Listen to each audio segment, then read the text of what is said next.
Bonjour et ravi de vous retrouver pour un nouveau rendez-vous d'Alternative sur Média TV. Alternative, un rendez-vous hebdomadaire pour décrypter les grands enjeux internationaux en partenariat avec l'Université internationale de Rabat. Un regard alternatif sur les questions du monde, mais vu du Maroc. Chaque semaine, nous vous offrons une analyse approfondie donc sur des sujets pluridisciplinaires avec des chercheurs spécialisés. Aujourd'hui, plus d'un an et demi après l'apparition des premiers cas de Covid, les campagnes de vaccination battent leur plein pour atteindre l'immunité collective dans de nombreux pays, sauf en Afrique. Relativement épargné au début de la pandémie, le continent se retrouve aujourd'hui marginalisé en termes d'accès aux vaccins. Pourquoi ? Les mécanismes COVAX de l'OMS et l'aide internationale ont-ils tenu leurs engagements à l'égard des pays du continent ? Décider de fabriquer son propre vaccin, comme l'a décidé le Maroc, fait-il partie des solutions pour faire face au souverainisme vaccinaux ? Et dans ce contexte, quels risques sanitaires et politiques pourraient survenir ? On en parle tout de suite avec Jean-Noël Ferrier, professeur de sciences politiques et doyen de Sciences Po Rabat à l'Université internationale de Rabat. Bonjour à vous et bienvenue. Bonjour, merci. Alors, un an et demi après le début de la pandémie, et alors que de nombreux pays sont en cours d'atteindre l'immunité collective, la plupart des pays africains n'en sont, eux, qu'au début, faute d'accès aux vaccins. Les pays du continent sont-ils les grands oubliés de la vaccination ? Et si oui, pourquoi ? Écoutez, il semble effectivement qu'ils soient les grands oubliés. Actuellement, c'est un peu plus de 1% de la population africaine qui est vaccinée. L'Afrique n'a reçu que 70 millions de doses pour une population de 1,3 milliard de personnes. Et le mécanisme COVAX, qui était destiné à réguler les inégalités, à pallier les inégalités, n'a apporté pour l'instant que 26 millions de doses. Alors que l'objectif était de vacciner entre 25 et 30% de la population du continent d'ici la fin de l'année. Autrement dit, on est très très loin du compte. Alors, il est clair que les États font preuve de nationalisme vaccinal. Actuellement, le nationalisme vaccinal est presque en train de tourner à l'égoïsme vaccinal. Alors, il faut bien comprendre pourquoi.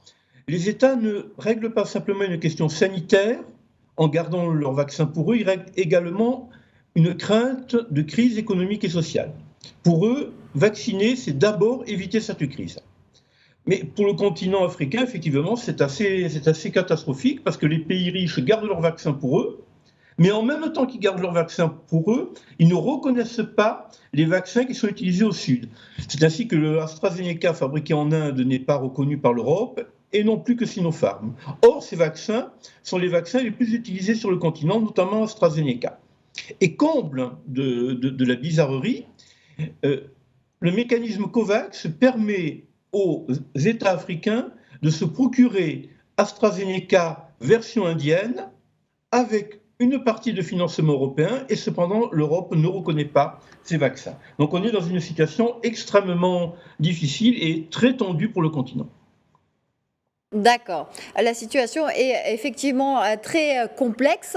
Outre les souverainismes vaccinaux, voire les égoïsmes vaccinaux, comme vous venez de le dire, il y a aussi ce problème de reconnaissance des vaccins, sans compter donc l'aspect complexe de COVAX, comme vous voulez le dire, qui donne donc AstraZeneca alors qu'il n'est pas reconnu sur le continent. Mais dans ce contexte, professeur Ferrier, quels seront les risques sanitaires et politiques qui pourraient survenir ?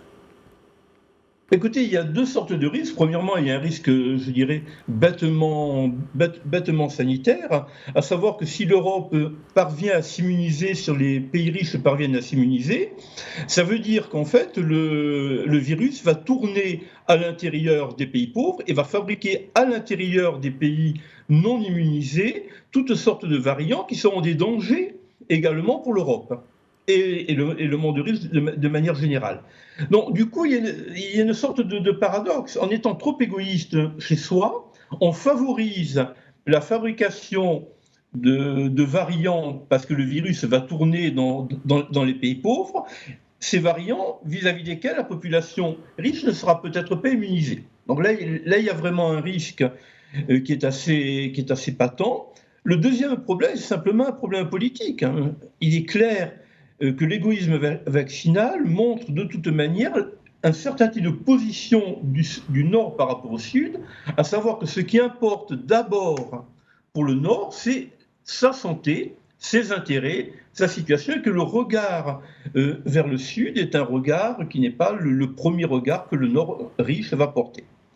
Dernier point, alors vraiment un point très, très important, parce qu'on en a déjà parlé, je pense, c'est la question de la méconnaissance de la santé globale. On n'est plus à une époque où la santé s'arrêtait aux frontières, on n'est plus à une époque où la santé se fabriquait dans un seul endroit, où il ne fallait pas tenir compte du reste du monde. Ce que précisément la pandémie nous apprend, c'est que la santé est un problème global, que les virus se fabriquent dans toutes sortes de pays, dans toutes sortes de situations, et que tout cela tourne autour de la Terre parce que nous sommes dans un monde globalisé, même si on tente de fermer les frontières. On ne peut plus penser de manière égoïste, pas simplement parce que penser de manière égoïste c'est un problème moral, mais simplement c'est un problème d'efficacité. L'égoïsme n'est pas payant.